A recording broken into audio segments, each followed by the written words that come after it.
Pues entre las 8:30 y las 9 menos cuarto hemos escuchado, porque me lo han comentado varios vecinos también, sobre todo de la parte alta del pueblo, han escuchado una explosión muy grande y han visto una columna muy grande de humo, y lo que se ha producido es una explosión en la pirotecnia del Mediterráneo, en una de las primeras casetas, que por inercia ha afectado también a la segunda de las casetas. Lo que sabemos en estos momentos es que hay dos personas heridas, una herida leve con quemaduras y otra un poco más grave, que han sido las dos atendidas allí y evacuadas ya al Hospital La Fe, a la unidad de quemados del Hospital La Fe.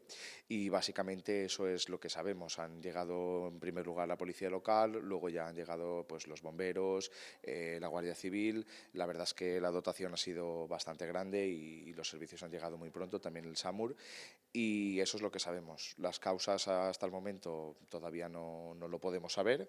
Sí que sabemos que en la caseta en la que se ha producido la explosión se estaba preparando un castillo, pero no sabemos exactamente qué es el motivo o cuál ha sido la causa exacta que ha producido la explosión. Sí, ha sido evacuado en helicóptero, pues porque al final, una vez lo han estabilizado allí, se lo han podido llevar en helicóptero, y la otra persona ha sido ya evacuada en ambulancia. Los dos han ido al Hospital de la Fe.